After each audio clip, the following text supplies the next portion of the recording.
नमस्कार मेरे प्यारे साथियों, स्वागत है आपका अपने YouTube चैनल पवन हिस्ट्री क्लासेज में। साथियों, आज हम किसान आंदोलनों के बारे में जानेंगे क्योंकि यहां से भी बहुत से क्वेश्चन पेपरों में देखने को मिलते हैं। इससे पिछली वाली जो वीडियो हैं उनमें हमने जनजातीय विद्रोह के बारे में जाना था और इन वीडियो के माध्यम से या इस वीडियो के माध्यम से हम किसके बारे में जानेंगे? किसान आंदोलनों के बारे में। तो मेरे प्यारे साथियों, चैनल मेरा नया है, इसे ज्यादा से ज्यादा लाइक, शेयर और सब्सक्राइब करें। इनसे संबंधित क्वेश्चन किस प्रकार से पेपरों में पूछे जाएंगे वो भी हम अपने आने वाली वीडियो के माध्यम से आप लोगों को पॉइंट टू पॉइंट कराएंगे। तो देरी ना करते हुए शुरू करते हैं किसान विद्रोह। किसान विद्रोह की अगर हम बात करें, सबसे पहले देखो सन्यासी विद्रोह। सन्यासी जो विद्रोह हुआ था, क्यों हुआ था? ये जो 1770 से शुरू होकर 1800 ईस्वी तक चला था। कहां पर चला था? अब समय हमें मालूम होगी क्योंकि क्वेश्चन कहां से बनता है? विद्रोह के नाम से, उसके समय से, कहां पर हुआ था, किसने इसका नेतृत्व किया था। ठीक है, इनसे ज्यादातर क्वेश्चन पेपरों में देखे जाते हैं। अब ये क्या हुआ था? बंगाल में उस समय बहुत भयानक अकाल पड़ा था। जब बंगाल में बहुत भयानक अकाल पड़ा तो यहां से बंगाल की स्थिति बहुत ज्यादा कष्ट और ऋण के कारण, यानी क्योंकि लगान तो देना था, तो डूब चुकी थी बहुत बुरी तरह से। एक तो ये कारण अकाल के कारण, और दूसरा कि यहां पर जो सन्यासी लोग थे उन पर लगा दी गई उनकी तीर्थ यात्रा पर पाबंदी। जब तीर्थ यात्रा पर पाबंदी लगा दी गई तो वहां के किसान लोग यानी जनता और सन्यासी, इन सब ने अंग्रेजों के विरुद्ध, क्योंकि शासन तो उस समय अंग्रेजों का था, विद्रोह शुरू कर दिया। और होता भी है तो क्या हुआ? तीर्थ कर, क्योंकि सन्यासियों के लिए क्या लगाया था? तीर्थ यात्रा पर कर लगा दिया, यानी अब उन्हें दर्शन करने पर पाबंदी हो गई। एक कारण ये था और एक था अकाल का कारण, जिससे इन्होंने विद्रोह शुरू किया। अब विद्रोह किसके नेतृत्व में हुआ उनके बारे में थोड़ा जानते हैं। तो द्विज नारायण, क्या नाम था? द्विज नारायण और केना सरकार। विद्रोह किसने किया था? द्विज नारायण और केना सरकार ने इस विद्रोह को किया। अब इस विद्रोह में जो सन्यासी लोग थे वो कौन थे? तो ये जो अधिकांश जो थे वो शंकराचार्य जी के अनुयायी थे। ठीक है, इस अनुयायियों में क्या थे? हिंदू, नागा और गिरी। क्या थे? जो अनुयायी लोग थे, हिंदू, नागा, गिरी, अपने आप को क्या कहते थे? सशस्त्र सन्यासी अपने आप को ये कहते थे। अब होता क्या है? इस विद्रोह को दबाने के लिए वारन हेस्टिंग्स, ठीक है ना, वारन हेस्टिंग्स को बहुत लंबे यानी शक्तिशाली सैन्य बल के द्वारा, क्या सैन्य बल के द्वारा इस विद्रोह को लंबे समय के बाद कुचल दिया गया। ठीक है ना, कुचल दिया गया यानी विद्रोह हो जाता है समाप्त। इस विद्रोह का जो उल्लेख हमें मिलता है वो कहां पर मिलता है? तो ये बंकिम चंद्र चट्टोपाध्याय, ठीक है ना, यानी बंकिम चंद्र चटर्जी भी बोले जा रहे, चट्टोपाध्याय है, उनका एक उपन्यास है जिसका नाम है आनंद मठ। आनंद मठ में भी इस विद्रोह का उल्लेख देखने को मिलता है। ये थी इस विद्रोह से संबंधित महत्वपूर्ण घटनाएं जो कि पेपरों में देखने को मिलती हैं।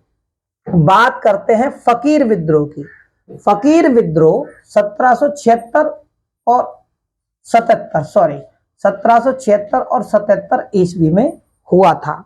ये कौन लोग थे भाई? ये घुमक्कड़ धार्मिक मुसलमानों का एक समूह था। क्या था? मुसलमान थे कुछ घुमक्कड़ जो कि धार्मिक थे, तो उन लोगों का ये क्या था? फकीरों का समूह था। अब इसका जो नेतृत्व किया था इस विद्रोह का, तो वो मजनू शाह, कहीं कहीं पर मजूम शाह भी मिलता है, तो ये मजनू शाह ने इस विद्रोह का नेतृत्व किया था। क्यों किया था, क्या कारण था, किस कारण ये विद्रोह हुआ? तो इसमें क्या है, इन्होंने किसानों और जमींदारों से, यानी समय अधिकार सत्ता अंग्रेजों की थी, उनकी सत्ता को चुनौती देते हुए मजनू शाह ने, इसे मजनू शाह ने अंग्रेजों की सत्ता को चुनौती देते हुए किसानों और जमींदारों से क्या करा, जबरन धन वसूला। ठीक है ना, यानी अंग्रेजी सरकार को चुनौती दे दी कि हम आपके सरकार को नहीं मानते, और इन्होंने जबरन धन वसूला। इसके बाद में क्या होता है कि इसकी मृत्यु के बाद मजनू शाह की हो जाती है मृत्यु। इस आंदोलन में सरकार से धन वसूला, ठीक है, सरकार को चुनौती दी, उसके बाद कुछ ही समय के बाद उसकी मृत्यु हो जाती है, और मृत्यु होने के बाद में इसका जो पुत्र यानी चिराग अली शाह ने इस आंदोलन को जारी रखा। चिराग अली शाह ने इस आंदोलन को जारी रखा, लेकिन इसमें अन्य अन्य हिंदू नेताओं ने भी इसकी सहायता की थी। और वो हिंदू नेता कौन थे जिन्होंने इस आंदोलन में इन लोगों की सहायता की थी? तो उनका नाम था भवानी पाठक और महिला देवी चौधरानी। इन्होंने इस विद्रोह में चिराग अली शाह का सहयोग किया था। तो ये है फकीर विद्रोह से संबंधित महत्वपूर्ण घटनाएं। बात करते हैं पागलपंथी करम शाह। ठीक है ना, ये पागलपंथी था एक संप्रदाय। ठीक है ना, पागलपंथी संप्रदाय में क्या था कि 1813 से 1833 ईस्वी में ये विद्रोह होता है। अब किया किसने था? तो करम शाह, यानी पागलपंथी एक धार्मिक संप्रदाय होगी। ठीक है, किया था करम शाह ने इस विद्रोह का। अब इसके जो अनुयायी थे कौन कौन थे? ठीक है ना, क्योंकि इसके जो अनुयायी थे वो हिंदू, मुसलमान, गोरो और हैजांग, ये 4 प्रकार के जातियों के कुछ लोग थे जो इसके अनुयायी थे। और इसने क्या करा कि इसकी मृत्यु के बाद में इसका पुत्र था टीपू, इन्होंने इस विद्रोह को शुरू किया। इसके संप्रदाय में बहुत सारे लोग जुड़े और अनुयायी बने। इसकी मृत्यु के बाद में इसका पुत्र बना टीपू ने भी इस विद्रोह को आगे बढ़ाया। अब टीपू ने इसमें क्या चीजें नहीं जोड़ दी, वो ये थी कि इसने जमींदारों के विरुद्ध काश्तकारों के, यानी जमींदार जो थे उनकी जमीन पर, क्योंकि जमींदार जमीन देते थे, उस पर जो काश्तकार थे उनके समर्थन में, काश्तकारों के समर्थन में जमींदारों के गढ़ यानी गढ़ और घरों पर आक्रमण कर दिया। इस विद्रोह का नेतृत्व जब टीपू ने किया था।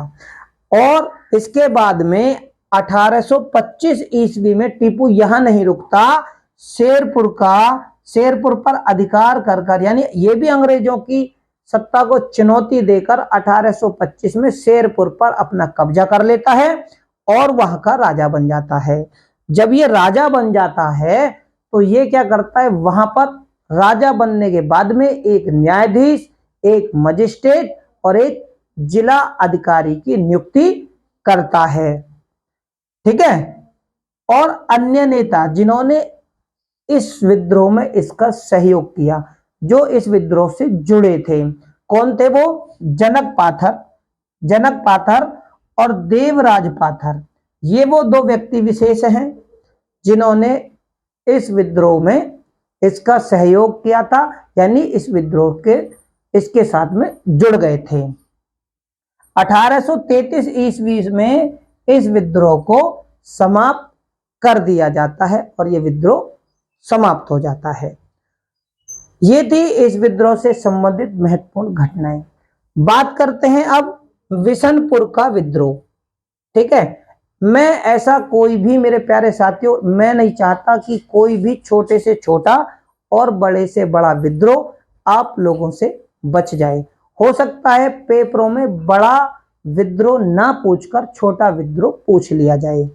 ठीक है, तो बिशनपुर का विद्रोह 1789 ईस्वी में हुआ था। क्यों हुआ था? भूमि कर को बढ़ाने के कारण स्थानीय राजाओं के साथ, जो स्थानीय राजा थे, छोटे छोटे जो राजा थे, उनके साथ किसानों ने इस विद्रोह को अंजाम दिया था और बंगाल के बिशनपुर में यह विद्रोह हुआ था। लेकिन बाद में अंग्रेजों के द्वारा इस विद्रोह को भी कुचल दिया जाता है। विजयी राम राजे का विद्रोह।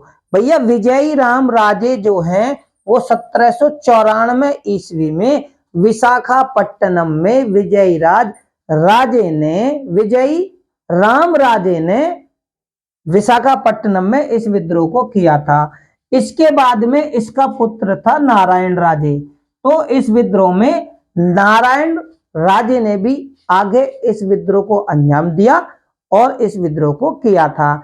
लेकिन बाद में भी अंग्रेजों के द्वारा इस विद्रोह को कुचल दिया गया। भाई इनसे ही संबंधित क्वेश्चन पेपरों में देखने को मिलते हैं। क्वेश्चन हम अपनी आने वाले वीडियो के माध्यम से आप लोगों को कराएंगे।